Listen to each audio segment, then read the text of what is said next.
আসসালামু আলাইকুম। আমি আজকে আপনাদের সামনে কিছু গুরুত্বপূর্ণ কথা এবং কিছু অনুমেয় কষ্ট এগুলো বলার জন্য এসেছি। আমি একজন পুলিশ সদস্য। আমি সমগ্র জাতির কাছে একটা অনুরোধ নিয়ে আসছি এবং আমার যারা পুলিশ ভাই বন্ধু ব্যাটসম্যান যারা আছেন, আমি সকলের উদ্দেশ্যে কিছু কথা বলার জন্য আসছি। সমগ্র দেশের মানুষের সামনে কিছু কথা বলার জন্য আসছি। যারা আজকে এই নতুন স্বাধীনতা যারা অর্জন করেছে, যে সমস্ত ছাত্ররা মারা গেছে, সাধারণ মানুষ মারা গেছে, সর্বস্তরের জনগণ যারা মারা গেছে, আমি তাদের প্রতি সমবেদনা এবং দুঃখ প্রকাশ করছি। এবং আমার যারা পুলিশে যারা মারা গেছেন যে সমস্ত ভাইয়েরা, তাদের প্রতি আমার সমবেদনা, তাদের পরিবারের জন্য আমার সমবেদনা। তো আমরা নিম্নপদস্থ কর্মকর্তারা যারা ডিপার্টমেন্টে চাকরি করি, আমাদের আদেশ মানতে হয়, নির্দেশ শুনতে হয়। আজ দেখেন যে সাধারণ শিক্ষার্থীরা মারা গেছে, পুলিশ যারা মারা গেছে তারা সব নিম্নপদস্থ কর্মকর্তারা, যারা আদেশ দিচ্ছেন নির্দেশ দিচ্ছেন, তারা কিন্তু কেউ মারা যায় নাই, বা অন্য কোনো বাহিনীর কোনো সদস্য মারা যায় নাই। তো এখানে একটা প্রশ্ন থেকে যাবে, পুলিশ কেন পুলিশ কেন হয়? Police is so called. Police আজকে দেশের জাতীয় ভিলেন। এই পুলিশ সর্বপ্রথম ৭১-এর মুক্তিযুদ্ধের সময় রাজাকার বাহিনীর বিরুদ্ধে প্রথম কাউন্টার অ্যাটাক রাজারবাগ থেকে দিছিল। আর সেই গৌরবময় ইতিহাস উজ্জ্বল পুলিশের আর জাতীয় ভিলেনে পরিণত করছে কিছু স্বার্থান্বেষী মহল। আমাদের পুলিশের কিছু স্বার্থবাদী পুলিশ কর্মকর্তারা যারা বড় বড় চেয়ারে বসে, বড় বড় জায়গায় বসে আমাদেরকে ব্যবহার করে তাদের স্বার্থ উদ্ধার করছে। আজ এতগুলো মানুষ মারা গেছে। আমি একজন পুলিশ, এর বাইরে আমি একজন ছাত্র ছিলাম। পড়ালেখা শেষ করে আমি চাকরিতে ঢুকছি। এটা আমার অপরাধ না। আমার ডিপার্টমেন্টকে কলুষিত করছে, এটা অপরাধ। আমি একজন সন্তানের বাবা। আমার 2 বছর বয়সে একজন সন্তান আছে। তো আমি একজন বাবা হিসেবে আমি মেনে নিতে পারি নাই। আমার ভাইয়েরা মারা গেছে, তা ছোট ছোট ছেলেমেয়েরা বলতেছে আমার বাবা কই, আমার বাবা কই। এগুলো মেনে নেওয়া যায় না, এগুলো কোনো মতেই মেনে নেওয়া যায় না। যারা সাধারণ মানুষ মারা গেছে তাদের পরিবারের কি অবস্থা? আজ আমার পুলিশে যেখানে পাচ্ছেন সেখানে নির্মমভাবে মৃত্যুবরণ করতেছে, পিটিয়ে পিটিয়ে মারতেছে। এর কারণ কি? আজ আমাদের কিছু স্বার্থান্বেষী কিন্তু বড় মহলের অফিসারদের কারণে। তারা বিভিন্ন লোকের তোষামোদি করে বিভিন্ন পর্যায়ে আমাদের ঘাড়ে বন্দুক রেখে তারা মনে করেন দিনের পর দিন আমাদের নির্যাতন করে মানুষের বিরুদ্ধে লেলাই দিছে। হাজার হাজার কোটি টাকার মালিক হয়ে তারা এখন গা ঢাকা দিছে। এই পুলিশ মৃত্যুর ভার কে নেবে? পুলিশের মৃত্যুর বিচার হবে না এই বাংলাদেশে, আমি জানি। কিন্তু যারা এই নির্দেশদাতা, যারা এই নির্দেশ দিয়েছেন, তাদের প্রত্যেকের বিচার হবে। এবং চিহ্নিত যেসব পুলিশ অফিসার পুলিশ ডিপার্টমেন্টে আছে, তাদের অবিলম্বে প্রত্যাহার চাই এবং তাদের বিচার চাই, যারা নির্দেশ দিয়ে সাধারণ মানুষকে খুন করাইছে পুলিশকে দিয়ে। আচ্ছা, এতগুলো পুলিশ মারা গেছে, এই সম্পূর্ণ দায়ভার এই ডিপার্টমেন্টের অফিসারদের নিতে হবে। কোন অফিসার দেখছেন রাস্তায় মারা গেছে? মারা যায়নি। তারা নির্দেশ দিয়ে সরে গেছে, পুলিশকে সামনে ঠেলে দিয়ে। এটা হত্যাকাণ্ড। এই হত্যাকাণ্ডের বিচার আমি চাই। সমগ্র পুলিশ ডিপার্টমেন্টের এই হত্যাকাণ্ডের বিচার চাই। অবিলম্বে সব দুর্নীতিবাজ পুলিশ কর্মকর্তাদের অব্যাহতি দিয়ে তাদের শাস্তির আওতায় আনতে হবে। এই পুলিশ হত্যার দায়, এই পুলিশ হত্যার বিচার তাদের দিয়ে করতে হবে। আমি জানি না আমার এই কথা বলাতে আমার কি হবে না হবে, আমি সে পরোয়া করি না। আমি শঙ্কিত সেই পরিবার নিয়ে, যারা মারা গেছে, তাদের ফ্যামিলি, তাদের বউ বাচ্চাগুলো এতিম হয়েছে। যা সাধারণ মানুষ মরেছেন, আমি তাদের থেকে ব্যতীত। নির্মম ভাবে অত্যাচার করছে, এগুলো মেনে নেওয়ার মতো না। আমি সবাইকে অনুরোধ করব, আমার ভাই বন্ধু যারা আছেন, আমি কোনো উস্কানিমূলক কথা বলতে এখানে আসি নাই। আমি এখন সত্যি বাস্তব কথা বলতে আসছি। আমার কষ্টের সঙ্গে বলতে হয়, আমি একজন পুলিশ পরিবারের ছেলে। আমার বাবা অন ডিউটির অবস্থায় 2012 সালে মারা গেছেন। আমি পরিচয় দিতে পারছি মানুষের কাছে, আমি একজন পুলিশের সন্তান। আমার ছেলে মেয়ে কিভাবে পরিচয় দিবে তাদের সহপাঠীদের কাছে যে আমার বাবা একজন পুলিশ? কিভাবে পরিচয় দিবে? সিসি করবে আজ মানুষের কাছে, জাতির কাছে, সমগ্র পৃথিবীর কাছে মানুষ আজকে ভিলেন রূপে পাবলিক পরিচয় হয়ে গেছে। এই মানুষগুলো, এদের মৃত্যুর ভার, পুলিশ হত্যার ভার ডিপার্টমেন্টের সর্বোচ্চ পর্যায় থেকে সর্বনিম্ন পর্যায়ে এর সাথে যারা জড়িত ছিলেন তাদের দেওয়া লাগবে, তাদের এগেনস্টে হবে। প্রত্যেকটা পুলিশ সদস্য আজ বাইরে বেরোতে ভয় পাচ্ছে, মৃত্যুর ভয়। এখনো অনেক জায়গায় আমি নিউজ পাইলাম সকালবেলা, অনেকে পুলিশ মরে গেছে, তার কোনো হদিস নাই। এখন অনেকে আটকা আছে, সবাই প্রাণ ভয়ে, আজ পুলিশ প্রাণ ভয়ে লুকাচ্ছে। কিসের জন্য? আপনাদের কারণে, আপনাদের স্বার্থ উদ্ধারের কারণে পুলিশকে ব্যবহার করছেন প্রত্যেকটি ক্ষেত্রে। এটা আর কেউ মেনে নিতে পারলো, আমি ব্যক্তিগতভাবে মেনে নিতে পারবো না। প্রত্যেকে দায়ভার নিতে হবে আপনাদের। আজ নির্বিকারে যতগুলো মানুষ মারছেন, আজ এই মৃত্যুর সামিলে আমি থাকতে পারতাম। চিহ্নিত করে করে বিচার হবে আপনাদের। পুলিশ কর্মকর্তারা যারা আছেন এর সাথে জড়িত সবার বিচার হবে, বিচার করতে হবে। কেউ না করুক, আমি করব। আপনারা পুলিশের গৌরবময় ইতিহাস ঐতিহ্যকে ধারণ করে নিজেদের স্বার্থ উদ্ধারের কারণে আজ পুলিশ বাহিনীকে মৃত্যুর মুখে ঠেলে দিচ্ছেন। তাদের কথা একবার চিন্তা করেননি। আপনি নির্দেশ দিচ্ছেন, নয়তো এই পুলিশ, এই সাধারণ পুলিশ, আমরা যারা আছি, আমরা কখনো এদের গায়ে গুলি চালাইতাম না, কখনোই আমরা গুলি ছড়তাম না আমাদের ভাইদের উপরে। ডিপার্টমেন্টের ম্যাক্সিমাম 80% পুলিশ এখন পড়াশোনার সাথে জড়িত। এভরি ওয়াল, সবাই পড়াশোনার সাথে জড়িত, সবাই ছাত্র। আপনারা আপনাদের ব্যক্তিগত রক্ষার কারণে কই, আপনারা এখন কোথায় আছেন? আপনারা একজন বড় বড় অফিসাররা কোথায় আছেন? বেরোয় আসেন, নামেন পুলিশের সামনে, পুলিশকে সিকিউরিটি দেন, দেশের মানুষকে সিকিউরিটি দেন। আপনাদের হাতে পুলিশ বাহিনী ক্ষতিগ্রস্ত, বিপর্যস্ত, বৈষম্য সৃষ্টি করছেন আপনারা। আপনারা প্রতিটা ক্ষেত্রে পুলিশের সাথে পুলিশের বৈষম্য সৃষ্টি করে দিয়ে গেছেন। যে যার মন গড়া কথা দিয়ে, এটাই আইন, এটাই নিয়ম, এটাই শিখাইছেন পুলিশ ডিপার্টমেন্টকে। এগুলো হবে না। আপনারা যেখানে যান না কেন পালাইয়ে, যেখান থেকে পলায় যান, এই পুলিশ আপনাকে খুঁজে বের করবে। এই মৃত্যুর দায়ভার আপনার নিতে হবে। সত্য কথা বলাতে অনেক পুলিশের চাকরি খেয়ে নিয়েছেন আপনারা।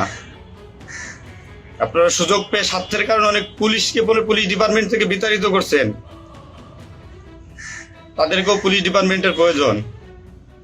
আপনাদের স্বার্থের শিকার তারা, আপনাদের স্বার্থের বলি তারা। অনেক পুলিশ ভাইরা, সাধারণ পুলিশ ভাইরা যাদের চাকরি থেকে বিচ্যুত করছেন, অবিলম্বে তাদেরকে চাকরিতে আনবেন আপনারা। এটা আমার অনুরোধ। আজ দেশটা কি মুহূর্তে, মানে পুলিশকে কোন সিচুয়েশনে ঠেলে দিয়ে গেছেন। নিশ্চিত মৃত্যু, পুলিশ মানুষ নির্মমভাবে পিটাই পিটাই মারতেছে। এর দায়ভার আপনাদের নিতে হবে। প্রত্যেক পুলিশ পরিবারের যে আক্রোশ, যে কষ্ট, এগুলো দায়ভার আপনাদের নিতে হবে। সাধারণ মানুষ আপনাদের ক্ষমা করবেন। আপনারা সবাই চিহ্নিত, আপনারা সবাই এই বাংলাদেশের দুর্নীতিবাজ পুলিশ অফিসারদের আপনারা সবাই চিনেন, আপনারা সবাই তাদের চিনেন। এদের বিচার আপনাদের করতে হবে। এই বিচার চাই আমরা, সাধারণ জনগণের হত্যার বিচার চাই, পুলিশ হত্যার বিচার চাই। পুলিশ হত্যার বিচার না হওয়া পর্যন্ত আমি ডিউটিতে যাব না, আমি আমার কর্মস্থলে যাব না। অনেক পুলিশ সদস্য এখন পর্যন্ত নিখোঁজ। আমার সহপাঠী ভাইরা মারা গেছে, আমার পরিচিত ভাইরা মারা গেছে। তাদের সন্তান হাউমাউ করে চিল্লাইতেছে, আমার বাবা কই? এর জবাব কি কে দেবে? জবাব দেওয়া লাগবে। এতগুলো মায়ের কোল ফাঁকা করছেন, পুলিশ জীবন হারাইছে, গর্ভবতী মহিলা পুলিশকে পর্যন্ত মারিয়ে ফেলছে।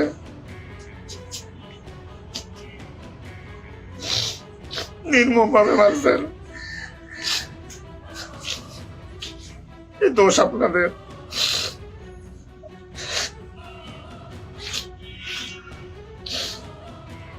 চাকরির ভয় নাই,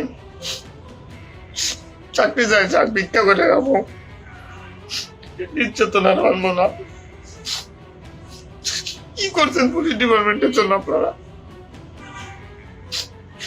কত পুলিশ মারা গেছে তার তো ঠিক নাই। বিচার হবে, বিচার আমি করবো, কেন করবো? পুলিশ ডিপার্টমেন্টে প্রত্যেকটা সেক্টরে দুর্নীতি। আমি পুলিশ হয়ে আমার কোনো কাজের জন্য আমাকে অর্থ দিতে হয়, টাকা দিতে হয়। এতে নির্লজ্জতার কি কি কি করবো আমি? সাধারণ মানুষ দূরের কথা, আমরা কোনো পুলিশের কাছে সহযোগিতার জন্য গেলে তারা আমাদেরকে মূল্যায়ন করে না, কোনো কাজে হেল্প করে না, কোনো কিছুতে সুবিধা দিতে চায় না। আজ ডিপার্টমেন্টে বৈষম্য সৃষ্টি করে থেকে গেছেন আপনারা।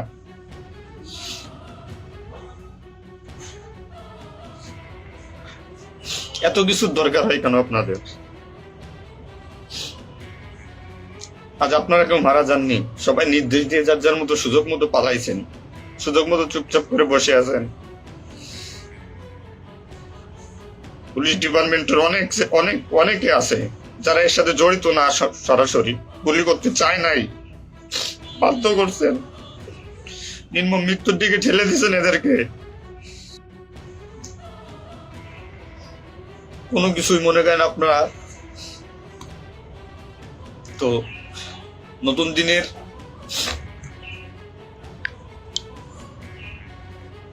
যে নতুন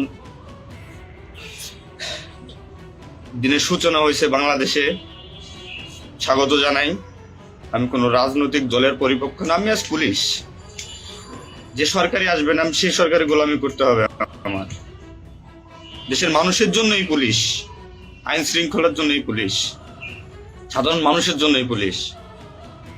তবে পুলিশ আজকে কেন আতঙ্কের নাম হবে? পুলিশ মানুষ থেকে আজ কেন দূরে থাকবে? দিন শেষে পুলিশ মানুষ, পুলিশ কারো স্বামী, কারো বাবা, এটা চিন্তা করবেন। ডিপার্টমেন্টের যে সমস্ত অসাধু কর্মকর্তারা আছেন প্রত্যেকটা সেক্টরে শিক্ষা নেন। বিশেষ করে যারা আসছেন ঊর্ধ্বতন কর্মকর্তারা শিক্ষা নেন। আজ আপনাদের স্বার্থের কারণে, আপনাদের কারণে আজ ডিপার্টমেন্টের এই অবস্থা। তছনছ হয়ে গেছে পুলিশ ডিপার্টমেন্ট। কথা বলার মতো কোনো ওয়ে নাই, কথা বলতে পারতেছি না। আমি তো বেঁচে আছি, তারা মারা গেছে, কি নির্মম ভাবে মারা গেছে, মেরে ফেলছেন আপনারা। তো আমি শুধু পুলিশ বাহিনীরা যারা আক্রান্ত করছেন আপনাদের বিচার করব, আপনাদের বিচার হবে। সবকিছু দায়ভার আপনাদের। ঘুমাইতে পারি না এই কয়দিনে, ভয়তে, চিন্তায়। মারা যাওয়া পুলিশের ছেলে মেয়েরাও চিৎকার করে বলতেছে আমার বাবা কই। সহ্য করার মতো না, মানুষ হিসেবে সহ্য করার মতো না। তো পরিশেষে একটা কথা বলবো, আমার যারা ডিপার্টমেন্টে আছেন, চাকরি করতেছেন করেন, সমস্যা নাই, চাকরি ছাড়ারও দরকার নাই। শুধু বিবেকের কাছে একটু প্রশ্ন করেন যে এরা কিভাবে আমাদের ব্যবহার করছে ডিপার্টমেন্টে। যে সরকারি আসুক, আপনাদের কাছে অনুরোধ, যে আসুক ভাই, দেশে সরকার নাই আসুক, পুলিশ থাকুক আর না থাকুক, তাতে কিচ্ছু আসা যায় না। তো আমার একটা দাবি, একজন পুলিশ হিসেবে, একজন পুলিশের সন্তান হিসেবে, ডিপার্টমেন্টের ঐতিহ্য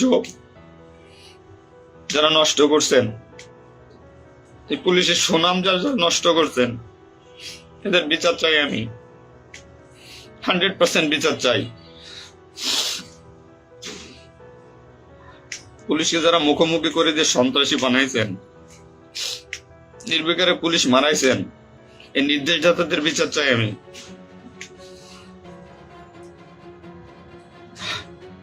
এবং দেশের আইন শৃঙ্খলা পরিবেশ নিয়ন্ত্রণে আনতে সর্বপ্রথমে পুলিশ বাহিনীকে সুশৃঙ্খল করতে হবে। আমি আর অনুরোধ সবার কাছে, যে আপনারা পুলিশকে খারাপ চোখে দেখবেন না, যে আমরা যারা নিম্নপদস্থ কর্মকর্তারা আছি, যারা চাকরি করতেছি, আমরা আদেশের গোলাম।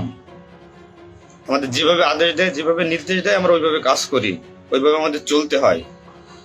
যে ভীতি, না মানলে চাকরি চলে যাবে, যাক, এ চাকরির প্রতি আর এখন কোনো নাই। তবে আমার ডিপার্টমেন্টে যে সমস্ত ভাইরা মারা গেছে, সাধারণ মানুষ যারা মারা গেছে, তাদের আমরা আর ফিরে পাবো না, হয়তো পাবোই না। তো আমার একটা অনুরোধ, আগে পুলিশ বাহিনীটাকে সুশৃঙ্খল করুন, আইন শৃঙ্খলা সুশৃঙ্খল করবেন। এবং আপনারা যারা সাধারণ মনে করতেছেন পুলিশ ঘৃণিত, পুলিশ অপরাধী, হ্যাঁ পুলিশ অপরাধী, পুলিশ অপরাধ করছে তার চাকরি বাঁচানোর জন্য, এবং তার মাসুল পুলিশকে দিতে হয়েছে জীবনের বিনিময়ে। আপনারা দয়া করে কেউ পুলিশকে খারাপ বলবেন না। পুলিশের প্রতি অনেক, পুলিশ আপনাদের শুভাকাঙ্ক্ষী। এবং বাংলাদেশটার যে বর্তমান পরিস্থিতির উপরে আমি একটা কথাই বলবো, সর্বস্তরের মানুষকে দেশটাকে আবার সুন্দরভাবে গড়তে হবে, এটাই সবচেয়ে বড় কথা। ফার্স্ট অফ অল এটাই হচ্ছে বাস্তবতা। দেশটাকে আমরা সবাই মিলে গড়বো। এবং পুলিশ বাহিনীর, আপনারা যারা পুলিশে আছেন, আপনারা সুশৃঙ্খল হন, মানুষের প্রতি আনুগত্য হন এবং শিক্ষা নেন। এত বড় একটা স্বাধীনতা না হইলে এটা মানুষ কখনো বুঝতো না, বা আমরা পুলিশরা বুঝতাম না যে আমাদের অর্জন কি, আমাদের মানুষের আস্থা কি আমাদের উপরে, বা আমাদের কি করা উচিত। আপনার সবার কাছে অনুরোধ থাকবে, আমার পুলিশ ডিপার্টমেন্টের প্রত্যেকটা সেক্টরের বন্ধু বান্ধব, সিনিয়র জুনিয়র যারা আছেন, আপনারা শিক্ষা নেন, নতুনভাবে পুলিশ ডিপার্টমেন্টটাকে গড়েন, মানসিকতা চেঞ্জ করেন। এবং পুলিশ ডিপার্টমেন্টে যারা আপনাকে ব্যবহার করবে, যারা স্বার্থের জন্য ব্যবহার করবে, তাদের সরাসরি ধরিয়ে দিবেন। পুলিশের প্রত্যেকটা সেক্টরে দুর্নীতি, এই দুর্নীতিবাজদের ধরিয়ে দিন। এদের ধরায় না দিতে পারলে পুলিশ ডিপার্টমেন্ট কোনোদিন শুদ্ধ হবে না। আর দিনের পর দিন এরা মনে করেন আমাদের সাথে বৈষম্যমূলক সৃষ্টি করে এদের নিজেদের স্বার্থ হাসিল করতে। আমার একটা অনুরোধ, আপনারা সবাই ভালো থাকবেন আর আমাদের পুলিশের জন্য দোয়া করবেন, যাতে আমরা একটা সুশৃঙ্খল বাহিনী হিসেবে রিইউনিয়ন, পুনরায় পুলিশ ডিপার্টমেন্টটাকে আবার গড়বো, এই শিক্ষা থেকে শিক্ষা নিয়ে, যে পুলিশ কখনো মানুষের দুশ্মন নয়, পুলিশ মানুষের শত্রু নয়, পুলিশ মানুষের বন্ধু, জনগণের বন্ধু। এটা আমরা প্রমাণ করব। এই মানসিকতা নিয়ে তৈরি হন আগামী দিনের নতুন পুলিশ বাহিনী গড়ার জন্য। সবাই সবার নিজের প্রতি খেয়াল রাখবেন, ফ্যামিলির প্রতি খেয়াল রাখবেন, আমার জন্য দোয়া করবেন। আসসালামু আলাইকুম।